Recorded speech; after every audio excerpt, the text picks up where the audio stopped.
आगे बढ़ेंगे, हम खबर आप तक पहुंचाएं। तहरीक इंसाफ ने चीफ इलेक्शन कमिश्नर के खिलाफ रेफरेंस दायर कर दिया। चीफ इलेक्शन कमिश्नर की बरतरफी के लिए रेफरेंस सुप्रीम जुडिशल काउंसिल में दायर किया गया है।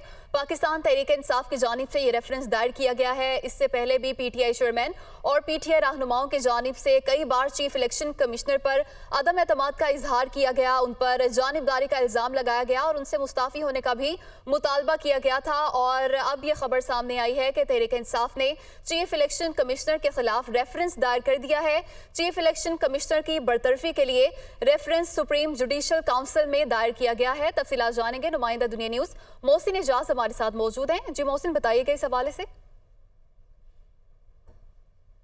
चेयरमैन पाकिस्तान तहरीक इंसाफ इमरान खान और पीटीआई मुतअद्दिद फोरम्स पर जो है वो चीफ इलेक्शन कमिश्नर को तनकीद का निशाना बनाते रहे हैं और बहुत ज़्यादा उन पर तनकीद की गई जब भी जलसा हुआ।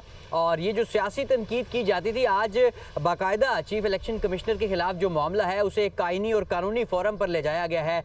पाकिस्तान तहरीक इंसाफ की तरफ से chief election commissioner Sikandar Sultan Raja के खिलाफ रेफरेंस सुप्रीम जुडिशल काउंसिल में बाकायदा तौर पर दाखिल कर दिया गया है। और पाकिस्तान तहरीक इंसाफ के रहनुमा एजाज चौधरी आज सुप्रीम कोर्ट ऑफ पाकिस्तान पहुंचे अपनी कानूनी टीम के साथ, और उसके बाद जो रेफरेंस तैयार किया गया था उसको हतमी शक्ल देकर सुप्रीम जुडिशल काउंसिल में दाखिल कर दिया गया है। इस रेफरेंस में जो बुनियाद बनाया गया है जिन चीज़ों को, उसमें एक तो ऑडियो लीक्स का कहा गया है कि ऑडियो लीक्स के ज़रिए जो चीज़ें सामने आई उसमें चीफ इलेक्शन कमिश्नर की जो जानिबदारी है वो सामने आती है। इसके साथ साथ केपी में लोकल गवर्नमेंट के जो इलेक्शंस थे वो मौसम के बायस मुलतवी करने के लिए एक केपी के गवर्नमेंट की दरख्वास्त थी जिसे इलेक्शन कमीशन ने मुस्तरद कर दिया था। ये भी कहा गया है कि सख्त मौसम, सख्त सर्दी, बर्फबारी और इंतहाई मौसम ख़राब होने के बावजूद पाकिस्तान तहरीक इंसाफ की जो दरख्वास्त थी उसे मुस्तरद किया गया और केपी के जो लोकल गवर्नमेंट का मरहला था दूसरा, उसके इलेक्शन करवा तफसीलात से आगाह किया।